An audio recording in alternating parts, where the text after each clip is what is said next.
Hello everyone. Today we are going to discuss about demineralization. See, in this topic we are discuss about introduction of the demineralization, then the process of demineralization, then we are discuss about the reverse osmosis, then we are discuss about the removal of iron and manganese from the water, then the activated carbon treatment or absorption method, and lastly fluoridation and defluoridation. Now see, first one is the demineralization. See, what is meant by demineralization and why it is necessary. See, demineralization, it is nothing but the process of removal of excess minerals or mineral salts from the water. That process is called as the demineralization, or simply we can also call it as demineralization is the process of removal of both cation and anion from the water. See student, if the water contains very high amount of mineral, it is also harmful to the human body. Minerals, though minerals are essential to the human body, but it is up to the acceptable limit. Beyond that, if it is excess in amount, it is harmful to the human body. See, higher the mineral content in water, higher is the electrical conductivity and more freely electrical current flows through water, and thus the corrosive power of the water is increases. Also, the minerals like salts like calcium sulfate, magnesium sulfate impact hardness to water, and there are various troubles are caused like water is not potable. Then it makes food tasteless, tough and rubbery. Okay. Then it leads more consumption of soap in laundry work. Okay. Then the formation of scales on the boilers and other hot water heating system. Okay. Then the it causes serious difficulty in the manufacturing process such as paper making, canning, ice manufacturing, rayon industry. Okay. That's why this demineralization process is needed. Okay. So see, what is this demineralization process? What we are doing? See, in demineralization process or in this method, the water is allowed to pass through a bed of resin or carbonaceous material which is in hydrogen form. Okay. And then the treated water contains diluted carbonic acid, sulfuric or hydrochloric acid. Okay. And they are removed by mixing the treated water with alkaline water with required proportion. And see, after a given interval, the hydrogen content of the material gets exhausted. Then it is regenerated by passing a solution of required strength of sulfuric acid or hydrochloric acid. Okay. See, this process is mainly used for the demineralizing water to be used for the in the industrial purpose. Okay. So this is about the introduction of the demineralization. Now next very important term is the reverse osmosis. See, what is meant by reverse osmosis? See, the application of external pressure to the salt solution side, okay, side equal to the osmotic pressure will also cause equilibrium. Okay, and additional pressure will raise the chemical potential of the water in the salt solution, and it causes a solvent flow to the pure water side. See, because it is now has a lower chemical potential. Okay, see, this is the one of the theory behind this reverse osmosis process. See, these are the two diagrams of the osmosis and reverse osmosis, because before we have to talk about the process of reverse osmosis, you should know what is the process of osmosis. See, this is the figure of the osmosis and here is the reverse osmosis process. Okay. See, in osmosis process, in this tank, in one side there is water, here is the one of, in one side there is the concentrated solution is there. Okay, here is the semi-permeable membrane is to be provided, and here in water osmotic pressure is to be act. Okay, and in reverse osmosis process, okay, see again in this tank there is, in one side there is water, in between this concentrated solution and water there is a semi-permeable membrane is there, and here hydrostatic pressure is act. So first of all we should try to understand what is the process of osmosis. See, this process of osmosis or osmosis process is the natural process of fluid flow across the semi-permeable membrane barrier. Okay, here see, as shown in the tank, there is in one side here is the pure water, and other side there is a salty concentrated solution is there. Okay, and due to the change in pressure and temperature, the diluted solution would move toward the concentrated solution to reduce the salt. That's why this water is trying to move towards this concentration solution to reduce the salt. So this is that process is called as the osmosis process. Okay, and what happened in the reverse osmosis process? See, if an external pressure, so this hydrostatic, if the external pressure to the salt concentration solution is provided, the equilibrium will be developed. And see, this additional pressure will raise the chemical potential of the water in the salt solution and will cause the solvent to flow to the pure water side, as it has a lesser chemical potential, and this process is called as the reverse osmosis. Okay, so this is the difference between the osmosis process and the reverse osmosis process. Now see, what are the features of the reverse osmosis membrane? Okay, see, the membranes are formed of the thin film of polymeric material, okay, and which is several thousand angstrom thick cast on polymeric porous material. Okay, this semi-permeable membrane is very important in the reverse osmosis process. Okay, see, the commercial membranes have high water permeability and a high degree of semi-permeability, and the membrane must be stable over a wide range of pH value and temperature ranges and have good mechanical integrity also. See, the life of the commercial semi-permeable membrane varies from 3 to 5 years, and this depend upon the feed water quality, means what quality of water we are treated, then the pre-treatment condition, what type of pre-treatment are given to that water, and the stability of the operation. On that reverse osmosis process is depend. Their lifespan of that membrane is depend. Now next method is the removal of iron and manganese from the water. See, this is also very important. The iron and the rainwater, okay, which flow over and through the soil, so sand, gravel, okay, or aquifer, iron in addition to the other mineral, and the proportion of iron acquired by the surface or groundwater depends upon the formation of the rock. So in this way the iron is increased in the water. Okay, manganese may be small proportion. Iron also is acquired by the running and groundwater, and when the proportion of iron and manganese is more than 0.3 ppm, it is necessary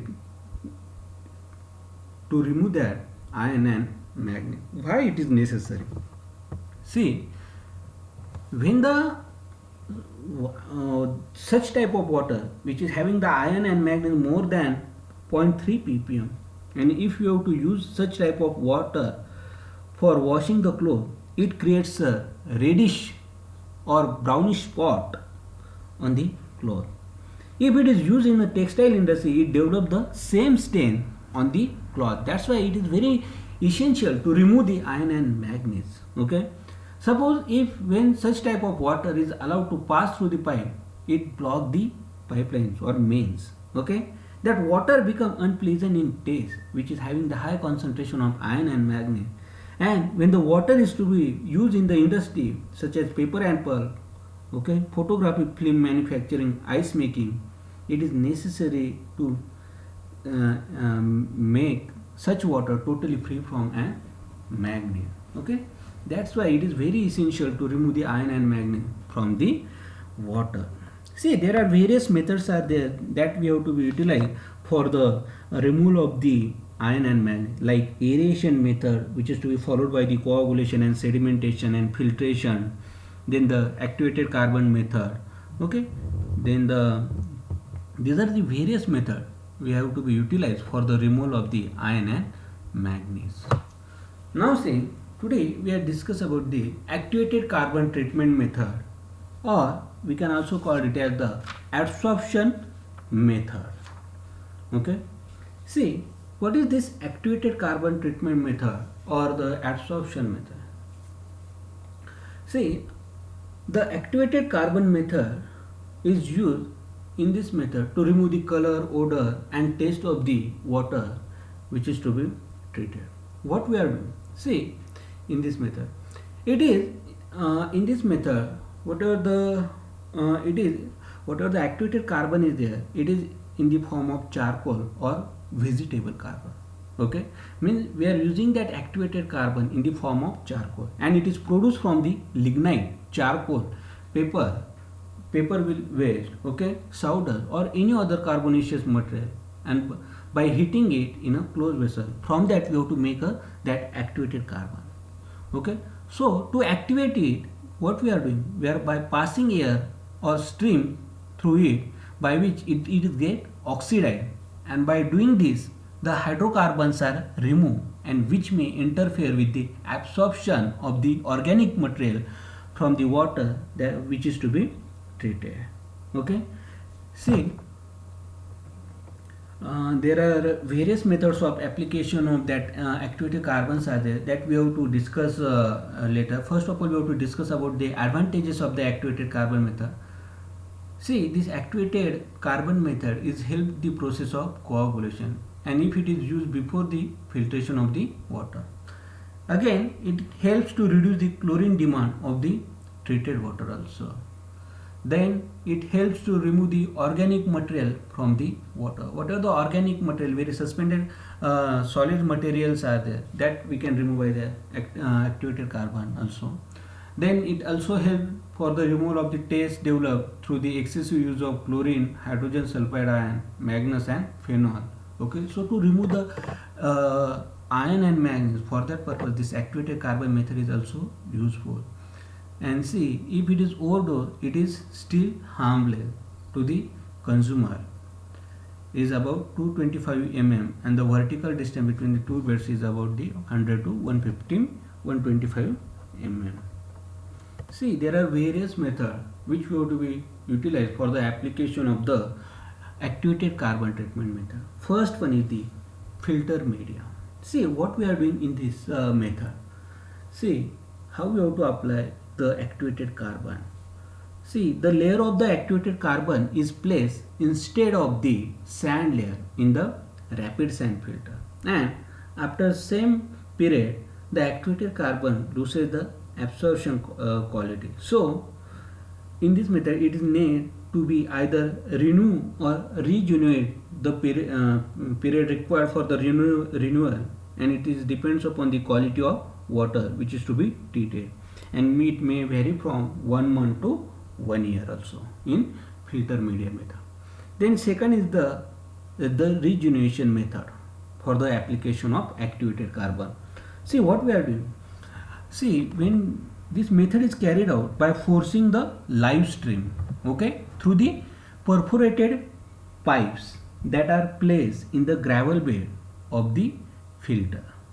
Okay, see, this method can be repeated for many times, still we will get the result. Till that we have to repeat this regeneration method. And last method, which is more commonly used, that is the powder form activated carbon. See, whenever the activated carbon is applied in a powder form, there are various stages are there which are to be observed. See, it is applied in the powder form, and it can be added in the raw water or mixed with the coagulant in the mixing tank. See, there are various stages are there whenever we are adding the activated carbon in the powder form. First stage is it can be added in the raw water before any regular treatment. Second one is it can be added together with coagulant in the mixing tank, okay, that we have discussed. Then it can be added in two stages, that is a part of the in the mixing tank, or and the remaining part is added just or before the filtering unit, okay. It is called as that split method. And lastly, it can be added at the point when the water is enter the filtration unit or filter, and the activated carbon can be applied at a constant rate or maybe with the varying rate, okay. In case of the varying rate, what happens, it keeps the higher when the filter is washed and it is kept low when the filter is get clogged. So in this way we can apply the activated carbon for the treatment of the water. So these are the three methods, but mostly this powder form activated carbon or the filter method is mostly used. See, next point is the fluoridation. Fluoridation is also very important term, okay. See,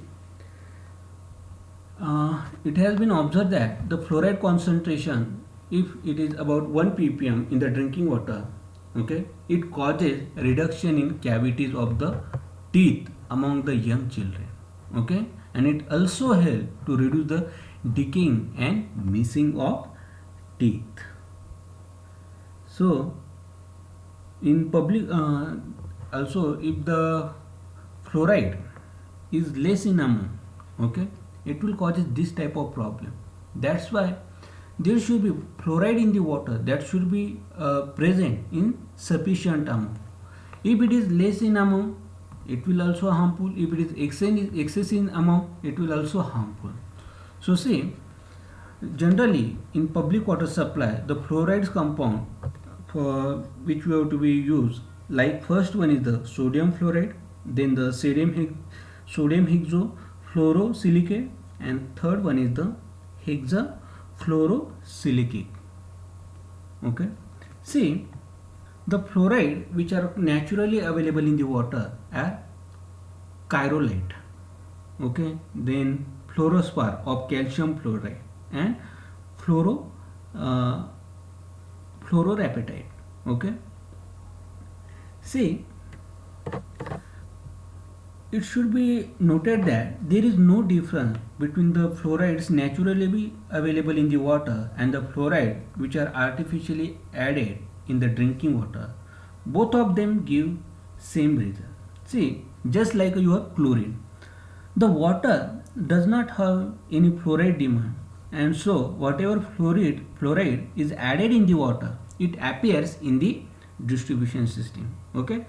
See, the purpose of the chlorination is different than the fluoridation, okay, because chlorination is used to treat the water, while fluoridation is carried out to improve the physical comfort with respect to dental cavities of the people who consume such type of water. See, how we are apply the fluoride. The application of fluoride in the drinking water can be either in the solution form or in the powder form, and this is depend on the characteristics of the fluoride compound which is to be used for the process of fluoridation, okay. See, there are feeding fluorides in the water is done separately and not along with the chlorine, okay. And if we are adding excess amount of fluoride in the water, or if in the water excess fluoride is present, then there is necessity to remove that excess fluoride, and that method is called as the fluoridation. That fluoridation is also very important. See, if the fluoride is present in excess in amount, if it is more than 2 ppm, okay, 1.5 to 2 ppm, then the fluorosis occur, okay. Fluorosis type of disease is occur in our Maharashtra region, okay, in the Vidarbha side, like the districts like Amravati, then the Washim, Buldhana, Yavatmal, okay. In that particular area, the concentration of fluoride is more than the acceptable limit.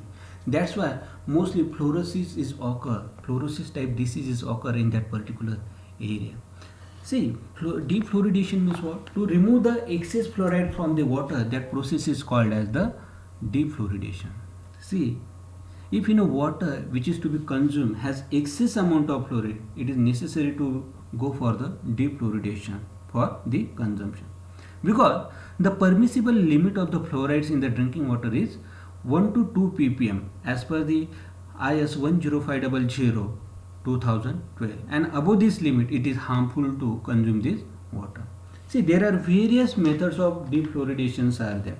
Like first one is the activated carbon method, then second one is the lime soda process, third one is the calcium phosphate method, and fourth one is the use of filter bed. See, in the activated carbon method, the activated carbon produced from various material can be used to defluoridate the water. Then in lime soda process, okay, what we are doing? See, for the water softening, the lime soda process is used. Okay, in this process, along with the removal of the magnesium, the excessive fluoride can also remove. Then in calcium phosphate method, see what we are doing? Together with the calcium phosphate, bone charcoal, synthetic tricalcium phosphate, they have to be used to defluoridate the water. And lastly, the use of the filter bed method. See, what we are doing here in this method, in filter bed method, the water is allowed to pass through the filter bed, and which contain the fluorides can be removed. See, this method is very costly and have poor fluoride removal capacity. Okay, so there are certain new techniques have been developed to remove the excess fluoride in the water, like Nalgonda techniques and like that. Okay, so all this is about the fluoridation and defluoridation. I hope that student, all of you understand this demineralization process, then the reverse osmosis, okay, then the activated carbon treatment method, or we can also call it as absorption method, and lastly fluoridation and defluoridation. See, if student, if you have any difficulty or any question regarding this topic, you can ask me frankly. Thank you so much.